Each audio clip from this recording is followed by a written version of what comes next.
Starting the recording.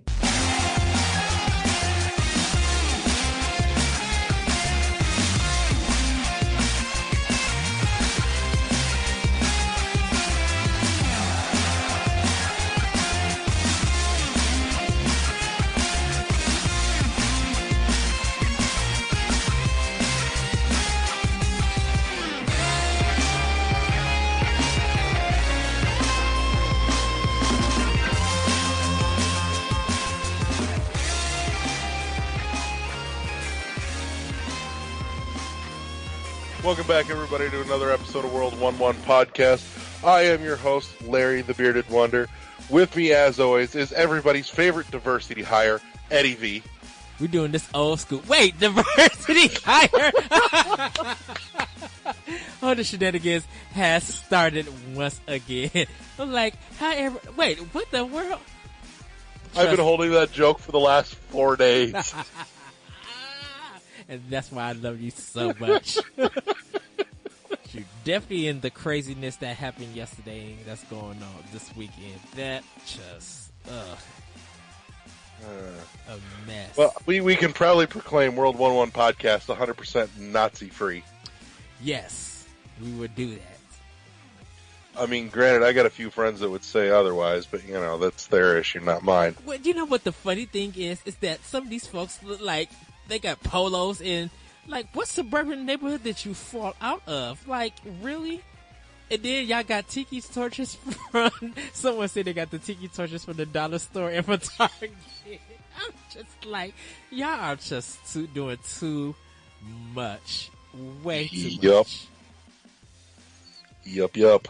So, Eddie, what have you been playing? I've been playing Uncharted 4 for PlayStation 4. Been into Mass Effect Andromeda, dude. I've been doing so many side quests. Like, I thought I was going to be done with this game, and just like, I keep doing side quests. I just got an achievement to hit in level 40. So I'm making my goal to finish this game. I'm about to hook my Wii U back up and get some games, my backlog done for that. And I'm at the halfway point for Dragon Quest 8. And then just preparing myself for Metroid Samus Returns. Yes, I'm going to be doing Samus, Return of Samus. Why haven't you finished it yet? Because Dragon Quest is so good, dude. And not an excuse. I'm so ready for 3 hours, man. That's it. I know, but I'm so ready for this remake. And that 3DS XL looks so nice. That Metroid one, I'm every time I look at it, I'm like, I don't know if Larry's gonna get this, but someone needs to buy this for me because this is just. Oh, I'm getting it. Like, that looks like I need a new 3DS XL, but I am going to get the 2DS one. But that Metroid one just looks phenomenal, dude. I think that might be probably the best 3DS XL I've ever seen in America. It's pretty. Granted, I think they probably could have done a little bit nicer with it, but that's me just being finicky. Which part? The detail. Just the aesthetic, the top side just feels a little lazy. And on top of that, I don't believe I've seen pictures of the inside of it yet. I've just seen the top and the bottom. Yeah. I'm curious as to the color scheme of the inside layout. Like, I wanted that nice orange or red, but I want the green buttons. I kind of wanted the clear buttons, like the Metroid head. No, I want the green buttons, like the visor. Do you want it? So the whole thing is green, and like the X and Y button is a different color, like white or something. Oh no, I want the ABXY all green. What is it on top of? Because you wouldn't be able to see it, or did you just want to like an imprint almost? You can print the letters, that's fine, but in just like a black color. But the buttons themselves, I want green. Okay. Yeah, that would actually look nice. Mm-hmm. I would actually like that. I've seen some Xbox One controllers actually done up with that color scheme. Yes, those look nice, They're dude. pretty. They're pretty. But So if you wanted to go true traditionalist, though, you would bust out the orange and blue. Because originally her visor was blue. From regular Metroid? And Metroid 2. Check out the original artwork, Holmes. Oh, that is right. Yes. And Super Metroid, her visor was blue. Blue. Yeah. It was the blue like almost the water effect of Wind Waker, like that cell shaded color for some reason?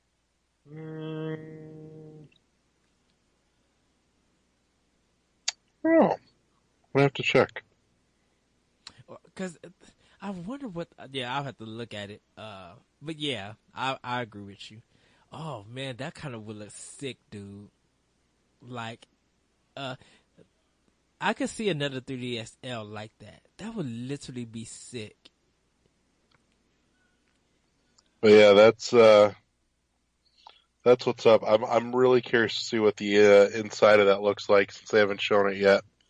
But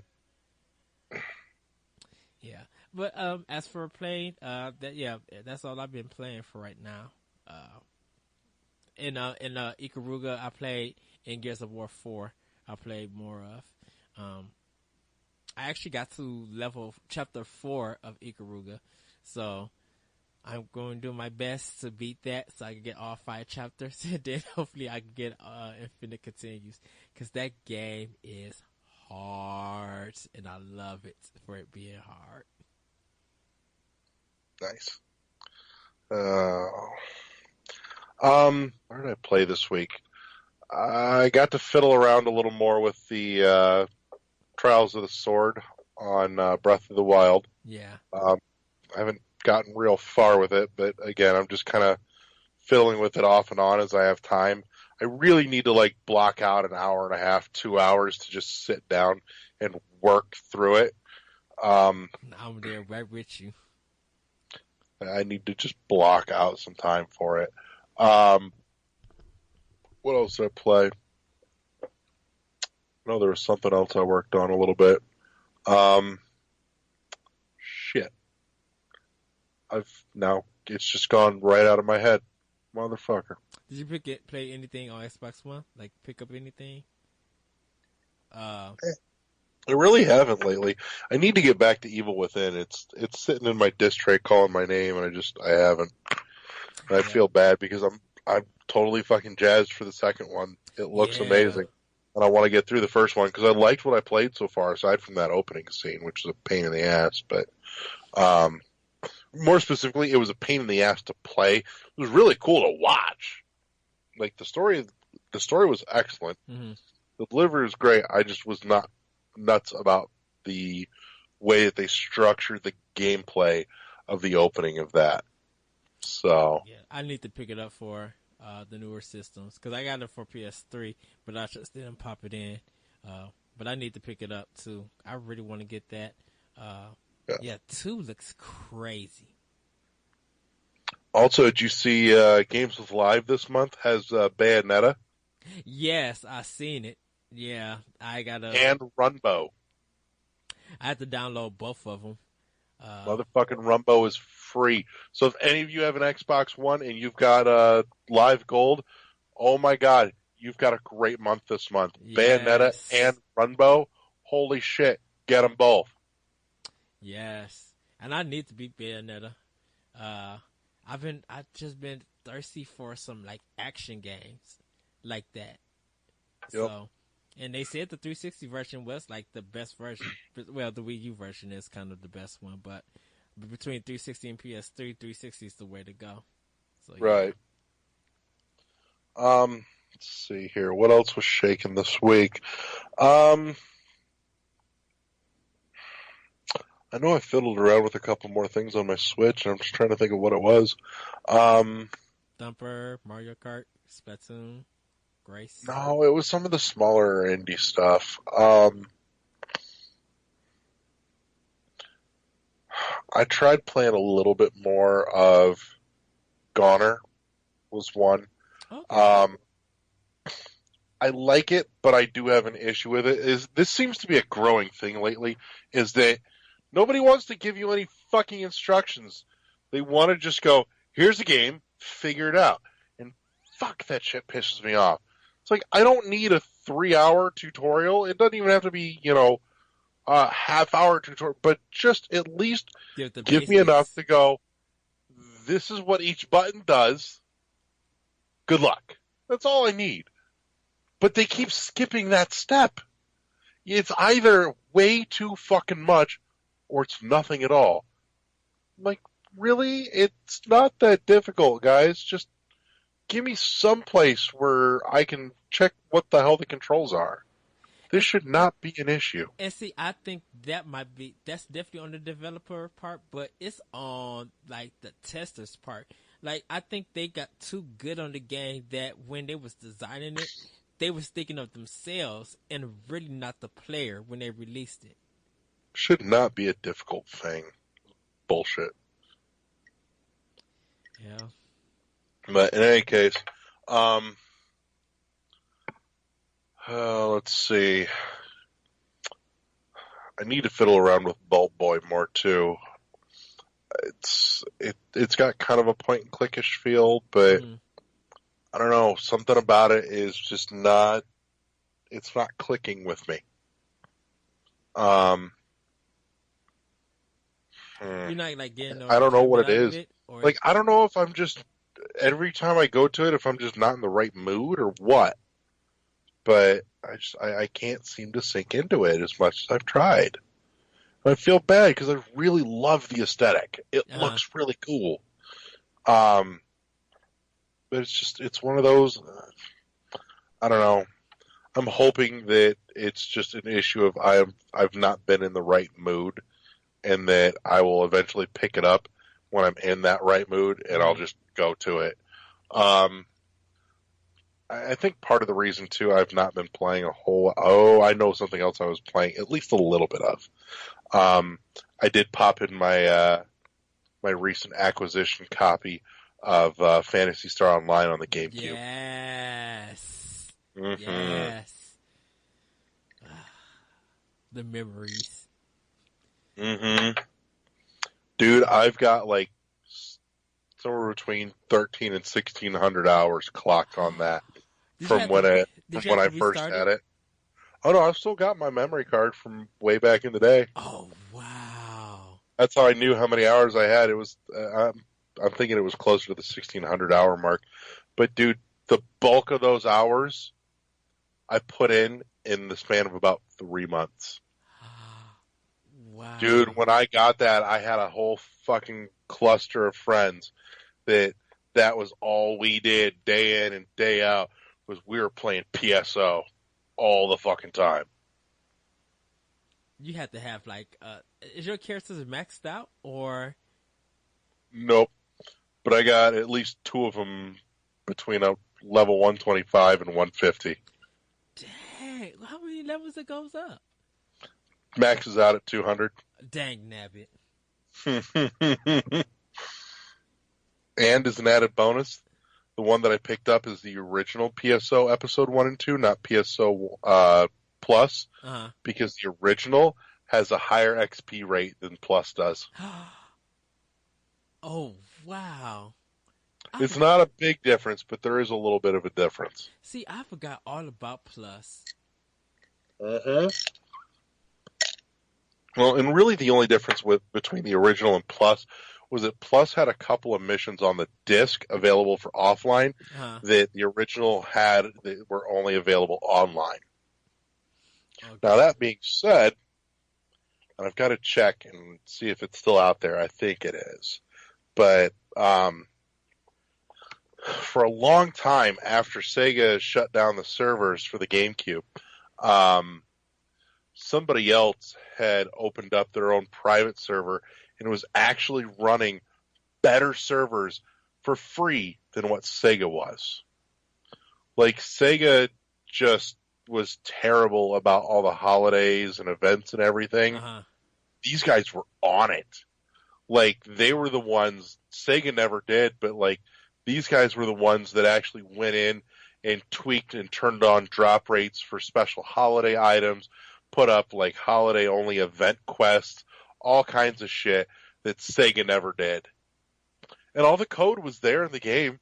They just never activated it during the holidays when it was supposed to be activated. Like, what the fuck did I pay you for? I wonder if they got content that they just wasn't able to put in that game. That's the thing. The content was already there. It was on the discs. And they just never released it. They just never activated it. Like, there are items that by default have a 0% drop rate. But for holidays, when you're online, certain items, they would turn the drop rates, they would move them up from 0, they would activate them so that they would drop in certain events and quests during specific holidays so you could get them only at those points if you were playing online.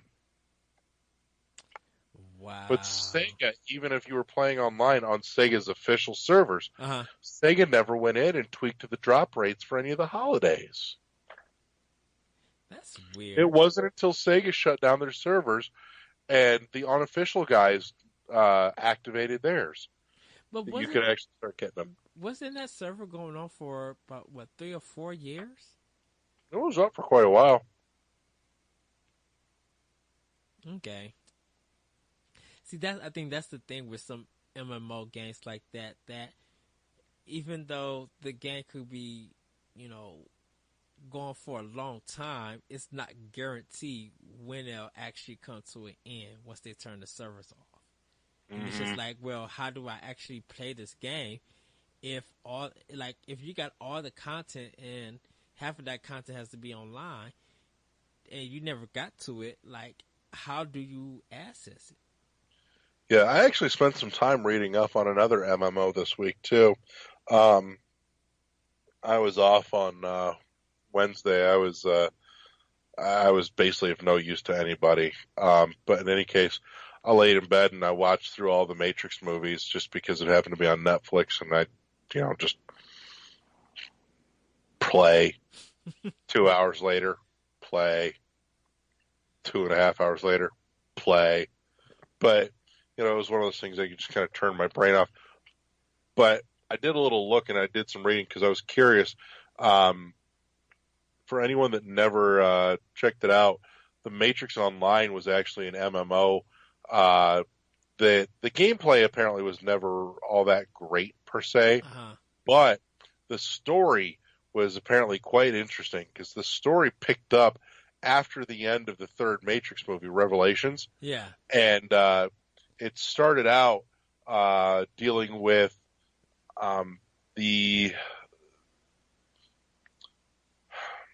it was a fight between the humans and the machines over Neo's remains because the machines wouldn't give it back so that they could bury him in Zion.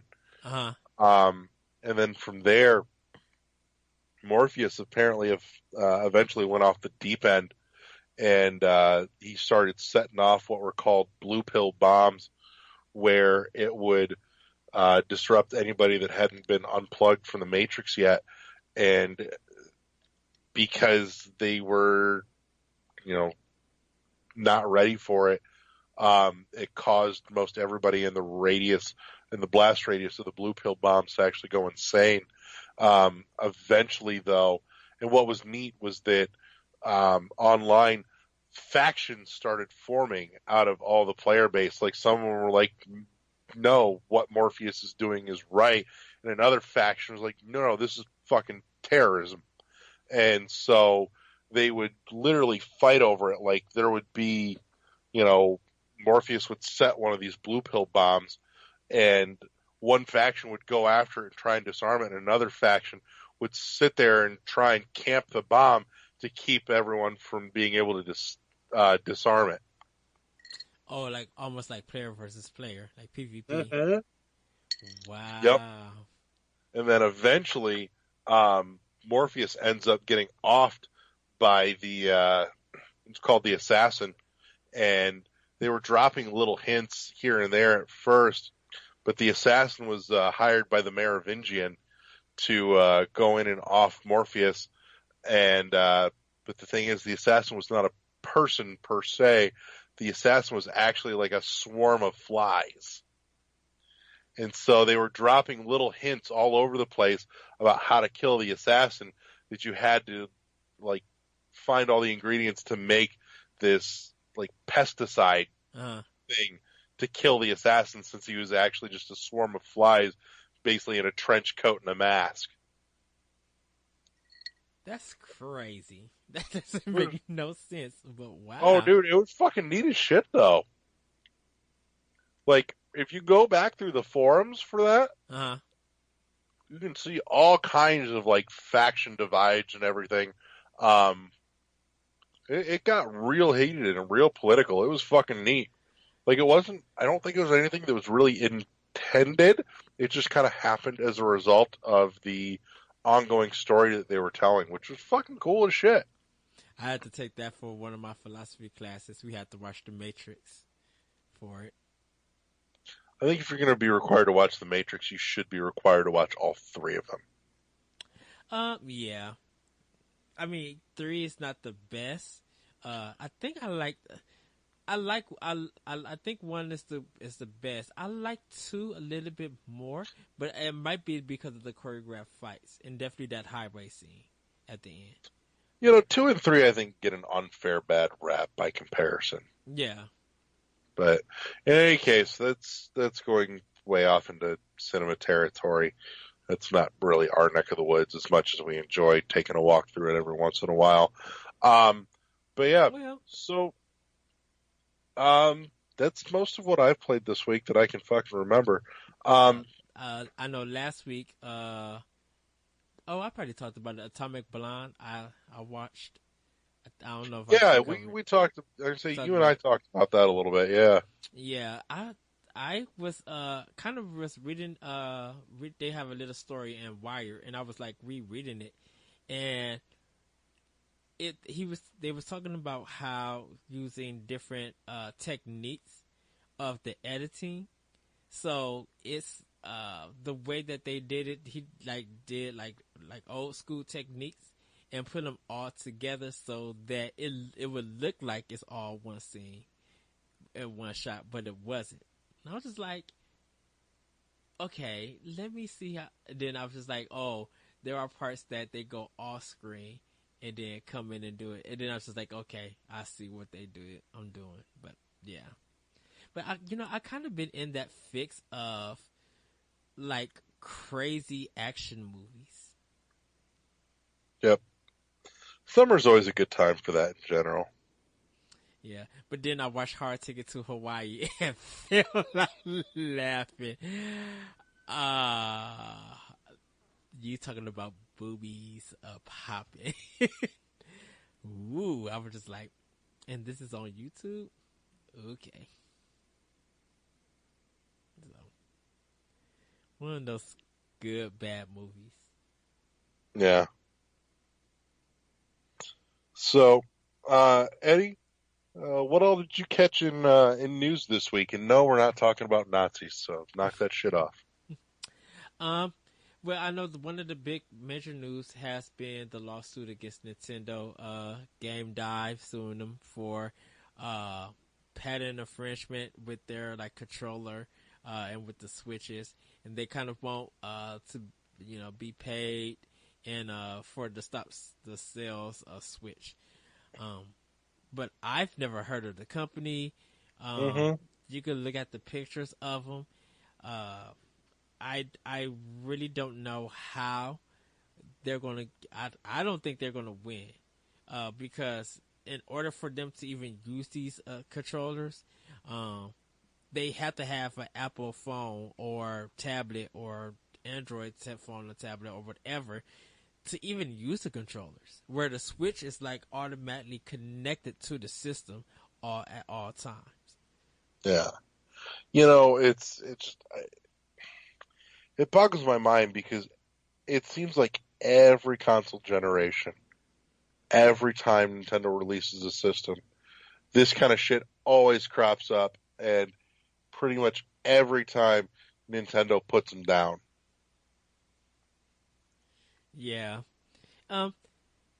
I just don't understand why they even waited for so long to even sue 'em. I think they're doing this because it got so popular, so they think that this is the way they could get some money out of them. Because, like I said, I haven't seen this controller or accessory in Best Buy or Target, and I've never heard of this company. Well, it might be too that they did file a patent on it and just hadn't done anything with the patent yet in terms of production or manufacturing. Because you don't have to actually manufacture something to put a patent on something. Well, they said that they sold it at one time, so I don't.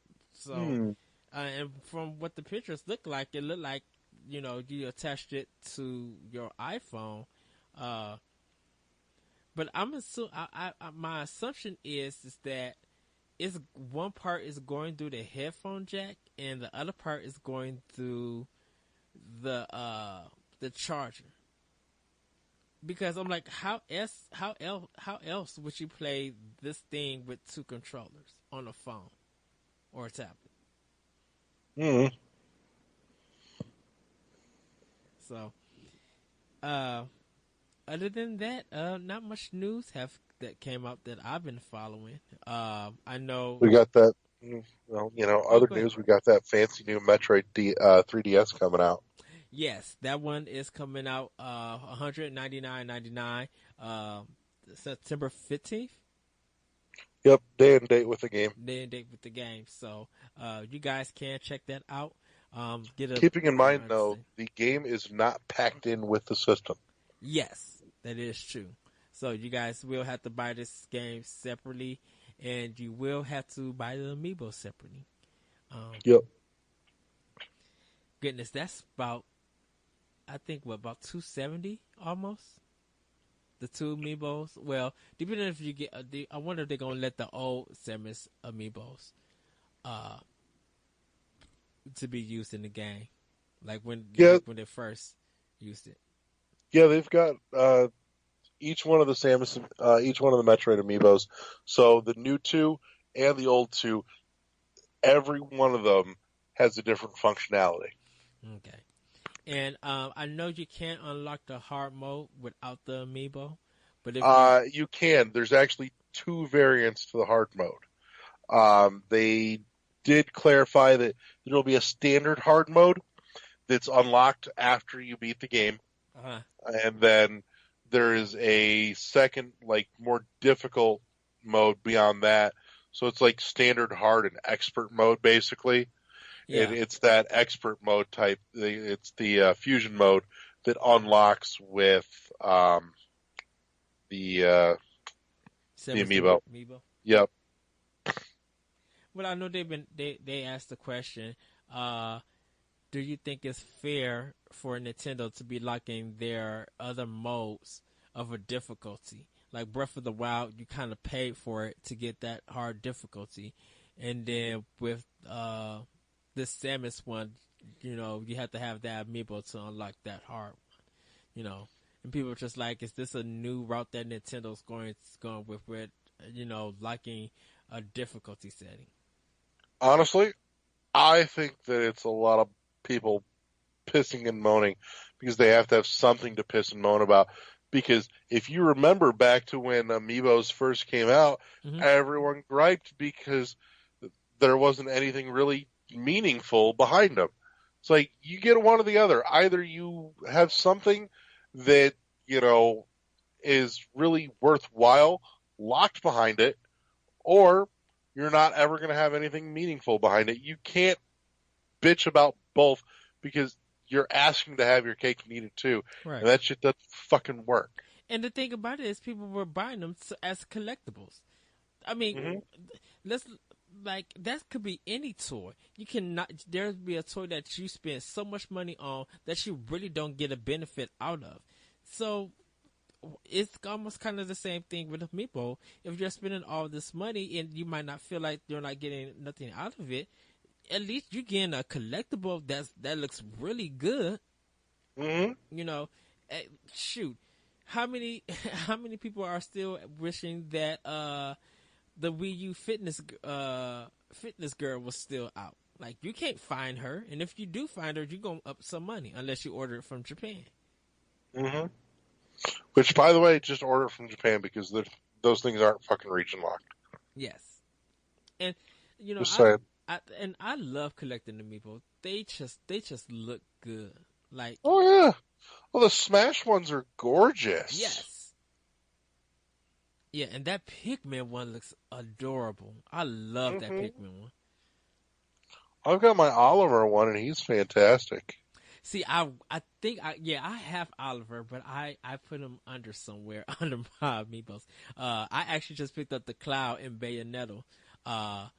But I gotta find the regular from Bayonetta 1, and I gotta find Avid Children Cloud. Yeah. That's the one that I need. But yeah, I need to get them because I want to actually complete my Smash set, but I don't need the duplicates of any of the Smash ones, but like I don't need the Player 1, Player 2 versions of Cloud and Bayonetta and any of the other ones. I want one of each, and that's it. Awesome. Okay. Did you get the Breath of the Wild? Yeah, you got the Breath of the Wild ones, did you? Mm-hmm. Okay. Yeah. I'd like to at some point track down all the other Zelda ones too, but that I'm not as concerned about that as I'd like to get my Smash set finished. I want to. So, Amiibo Hunt. What up? Yeah, I want to get the Animal Crossing. I need my Animal Crossing collection. I still want to get Amiibo Festival. Kind of just to have it. If you happen to have any extra Tom Nooks laying around, send them to me because I like to hide them all over the place to piss off my wife because she fucking hates Tom Nook. We got a lot of Tom Nooks. But yeah, I got to start buying some of those. They're like only $8 at my job, but they're like a little bit cheaper. I've seen some of them around for like $3 or $4 a piece for some of the Animal Crossing ones, depending on what store you go to. I probably Target or Best Buy or Walmart. Mm-hmm. So, I know Dragon Quest XI has been announced for PlayStation 4 and 3DS, and everybody's just waiting it for Switch. I know we talked about that. They did 2 million, but I think I think it did more sales this week. I think it was like still number 1 or number 2 or something. The Switch is still selling in Japan. So, actually, a lot of Toys R Us have gotten Switch for both versions, the color controllers, Joy-Cons, and the gray ones. So, if you guys are interested, by the time you hear this, you can walk into Toys R Us and get one. And they came out of nowhere, dude. There was nothing planned. I still haven't been able to see the yellow ones in person yet. Yeah, I haven't neither. And I talked to our Nintendo rep, and I was just like, what's going on with the yellow controllers? He was just like, that. I'm like, I don't know. They're trying to get out as many as they can, and like only certain stores have it. And I'm just like, well, shoot, they need to up it. Like, you got the systems. Like, why the controllers are not coming? Mm-hmm. So, on that note, do you think we'll see a special set of Joy-Cons for Mario Odyssey? Yes. I think we're going to get some of those from Odyssey. Yeah, we'll get some for Odyssey. They'll be crazy not to. I'm hoping they don't suck, though. Like, there's a lot that can be done with those designs. It's just, you gotta get fucking creative. Do more than just a single color. Get fucking clever with it. What I like kind of about people doing custom controllers is like they look amazing. Like someone did a custom white controller for their Switch, and the buttons are the Super Famicom. I saw that, yeah. I was just like, it's not white so much as it is kind of that grayish. I kind of would like them to do like a diamond, like patterns in the controllers. I think that would kind of look cool. There's a lot of neat shit you can do with it. Oh, there really is. Dude, they have to give us a Metroid Prime one. I want that Phazon blue. and I don't know. Yeah, I want that Phazon blue. I want the Samus colors. See, I don't know. To go I want the Samus colors. like if I was I like want one of them painted. I want the left one painted like the back of her left hand, and the right one is painted like her cannon. See, I would have to get the whole Switch. Like the Switch itself will also have to be a different color. But the thing is, the Switch doesn't really have any place for any color. But see, I mean I don't know The black. screen takes up the whole front. There's barely any frame around it to color. Well, yeah, but I like the casing that it's in, like that regular black casing. Like I would love for or something like with the dock, at least to do something. So when Yeah, you I'm a dock little it in, baffled as to why they haven't done anything with the docks yet, in terms of theming them out. yeah. Like if you was gonna do that with your controllers, with your Joy-Cons, it would look cool if the dock had something to go along with it. So it Like looks you like could totally give me a Samus gunship themed dock. Yes. What up? What up? Yes. Get on that $1 million idea. That right there, I'm down for. Oh, that would look so sweet, dude. Speaking of customizing, why the fuck do we not have like customizable themes for the Switch yet? Seriously, what's the fucking deal here? This should be simple shit. Like right now, you can have white or black. Like seriously, you guys could have been making bank off of this already. I think they're just still trying to meet the man. They're still trying to get the system out. So it's fucking bullshit. You know, they can't really do like I don't think they'll be able to do limited edition like systems. I think until like next year. No, I'm not even saying like systems. I'm talking like in the menu screen. Why can I not theme it? That's fucking horse shit. Who knows? I should be able to have goddamn themes already. Maybe later on. Maybe a new update. Like you said, they've already got in there. You can pick between light and dark or white and black or whatever. But that's it. I'm like, obviously there are options here that we can mess with. Seriously, sell me a couple of, themes. Like, Like, it would be cool to use even your themes from your 3DS. If you could connect it with Switch. Like, that was one of the nice things about the 3DS ones, too, is they didn't just go with, here's a picture, but they even, like, reskinned the sounds and, like, the folders and everything. They did some really nice ones. I totally happily spent, like $2 a pop on several of them. Oh, yeah. A few of them were particularly gorgeous. Like the Link Between Worlds one was phenomenal. Larry. Yes. Samus Return things for 3DS. Samus Returns things for 3DS.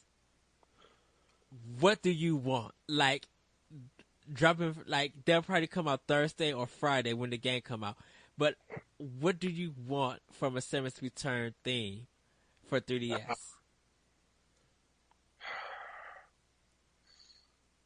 I don't know. It's hard to say because I haven't actually gotten to play through it yet. Like, I'd want to play through the game first and go, this is my favorite part. Theme it out of this part. Well, they'll probably have the box art theme for it. The box art, honestly, isn't much to look at. The box art is really pretty minimalist. Mm-hmm. Well, so I don't know that it would make that interesting of a theme, personally. Would you go with the Game Boy version then? The original Return of Samus theme? The original Game Boy one was fucking cool as shit. That had some great artwork on it. Yeah, because see, I'm like, how is this artwork going to look if they do a 3DS theme? Yeah. Yeah, but going back to Switch, yeah, I could see that happening. I don't know why they haven't did that.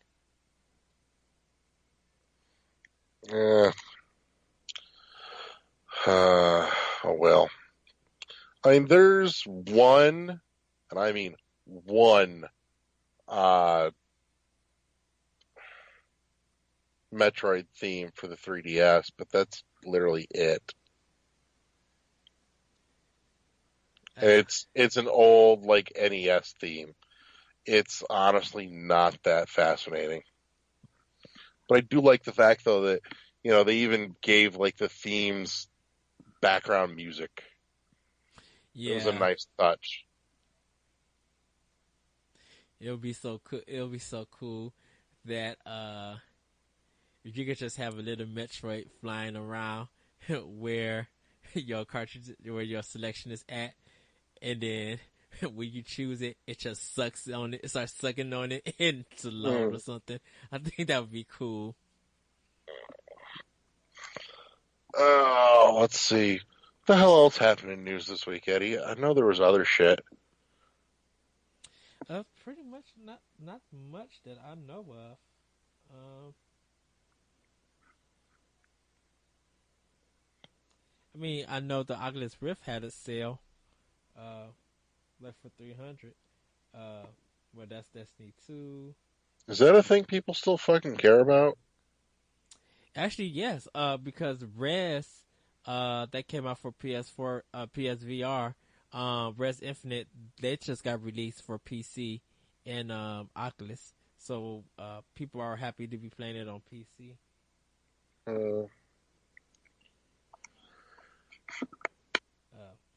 Other than that, let's see.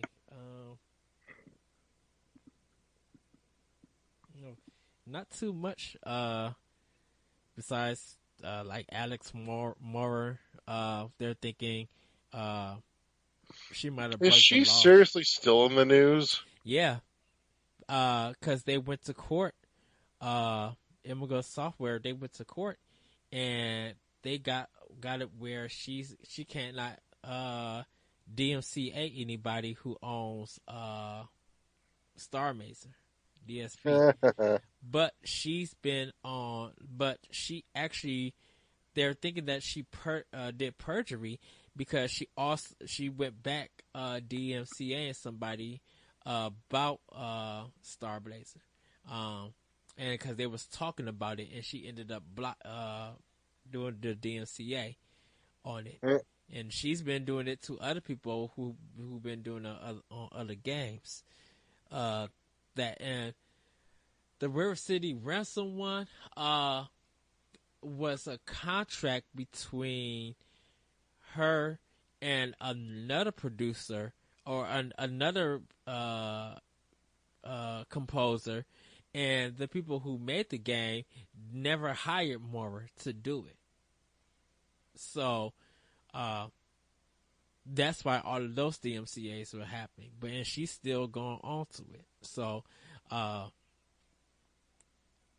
think they said that it's a law or something that because when you're doing it too much, it ends up being as abuse, and that person could go to jail for that. So, but YouTube haven't really did anything just for it yet. So YouTube has a tendency to not want to get involved in anything, honestly, which I think is bullshit. But by the same token, part of me sits there and just kind of goes, if they did start getting involved, it would take way more people and way more manpower than they have to handle all their fucking problems.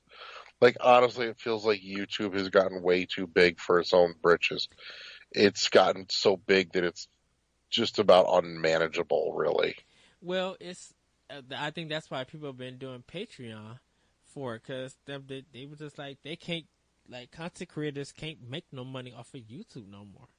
Like, yeah, that's become a big issue. It's a sizable problem that's not going to go away or get any better anytime soon. And it's also funny that last week that we talked about Steam, because they just announced a new card game.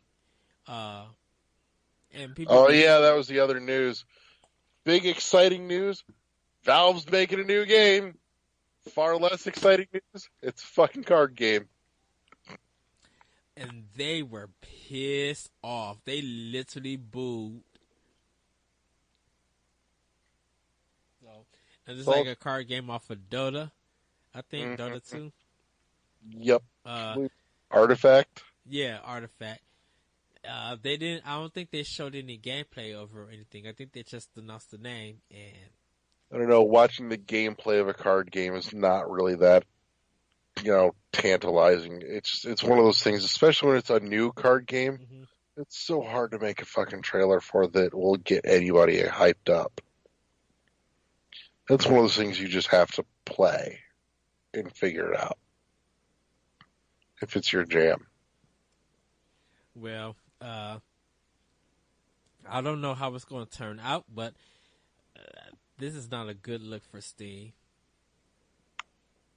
Yeah, but again, what do you expect?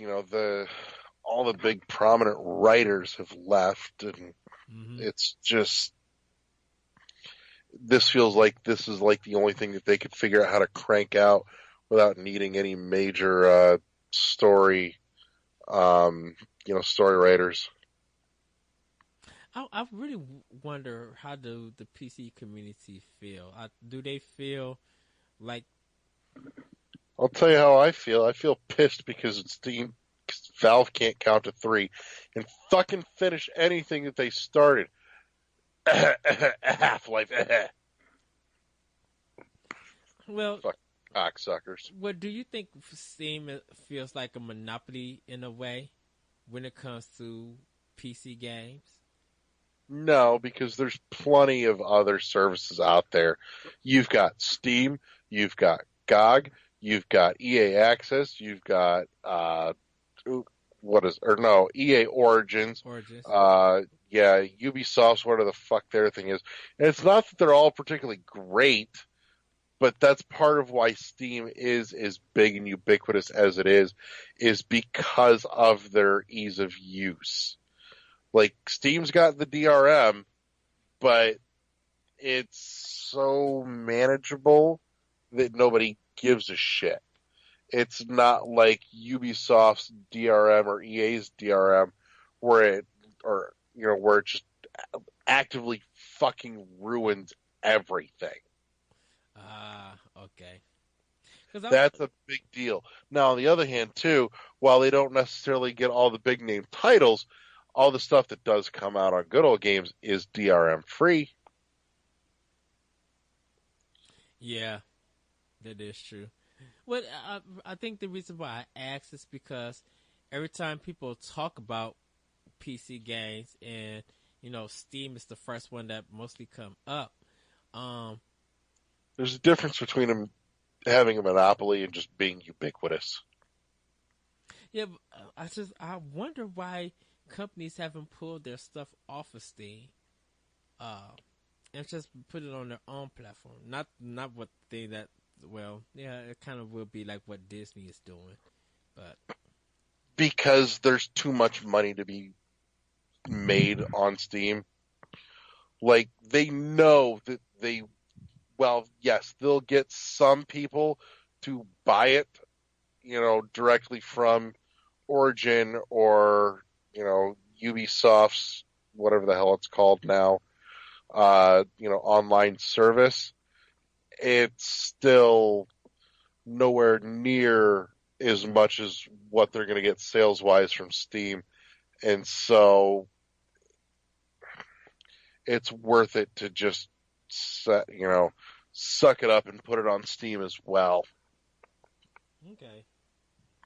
Well, the last news story that I actually have is the update to No Man's Sky is out, and You mean No Man's Lie? well, it feels like the lie has been forgiven, and the game, I believe, has included multiplayer and other fixes. So people were still been complaining about the game and upset, but it's free content, and there's just been some journalists that's been defending Hello Games. That hey, I'm like, they worked hard. They didn't give up and just move on. They worked hard to give you more content, give you a free update with a whole bunch of stuff. So, Yeah. if you guys got the game, or if you decided to pick it up, it is available. The update is live now. I know it's for PC. Did they say the PS4 is also? I think so. I wouldn't be shocked. Okay, so yeah, so you guys could also check that out. But as for news, that's it for me. Other minor tidbit. Um, Sonic Mania. If anybody was waiting for that on PC, I got bad news. You're gonna have to wait an extra couple weeks compared to the rest of us. It did just get hit with a 2-week delay, which granted isn't big. It's not major, but it does suck a little when everyone else is getting it ahead of you. Yeah. Well, they probably found some bugs and stuff, and they don't want that game crashing when people load it up and stuff. So I think they want to get a good, handle on it. Yeah. So, but yeah, it's been a reasonably quiet news week. I'm sure that here in the next month or so, everything's going to start to fucking explode as all the major stuff starts coming out and we start getting ready to dive into the holidays. Obviously we've still got a solid, rest of the year on Switch. There's a few things to look forward to here and there on some of the other consoles. Mm-hmm. Some of the expansions and smaller standalone stories we got the coming Xbox out. One X and their launch titles. We got PlayStation Experience. We got Gamescom is like in 10 more days. So we got a lot of stuff coming. So. Yeah. But yeah, that's about it.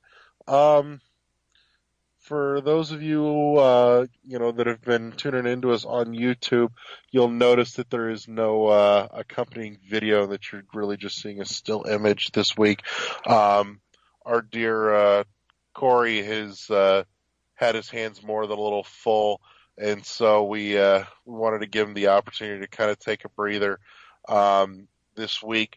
So we went audio only so that he's got one less thing to try and fucking deal with in terms of shows that he has to be on, as well as then turn around and edit as well. Mm-hmm. So we were trying to, lighten his workload a little bit.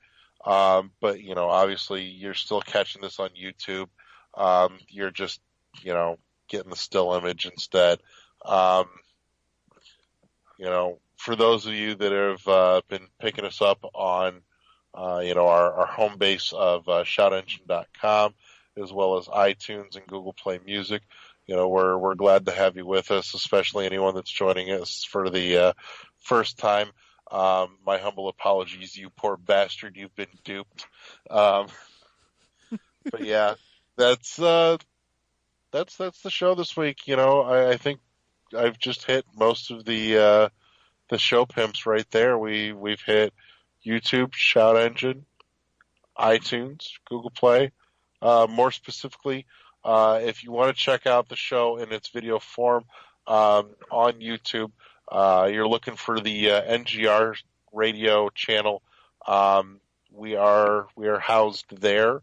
You'll find us in the playlist along with a whole host of other phenomenal shows, the likes of which you'll find NGR Radio. You're also going to find Nerds Gone Platinum, Arsenal X, Nintendo Pal Block, the Beer Review, a few others. So yeah, all good things to scope out. Yes. So I guess I'll plug my stuff.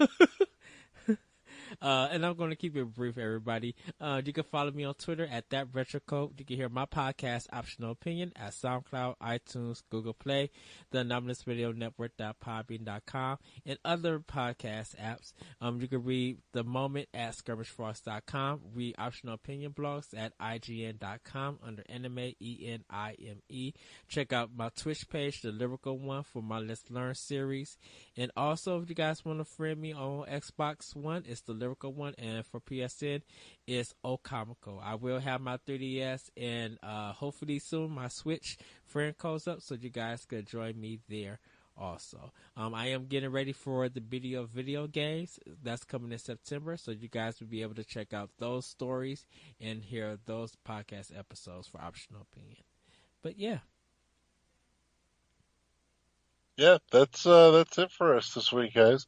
We will catch you again, back same bat time, same bat channel next week.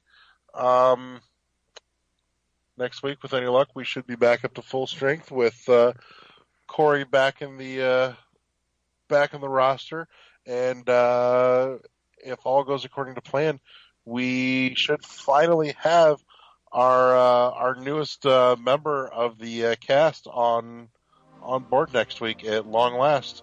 It's been in talks for the last few weeks, and we've just been trying to get everything to finally line up right. And with any luck, we'll finally have him on board next week. Yeah. So. Well, with that, everybody, we will see you next time on World 101 Podcast. Bye. Peace.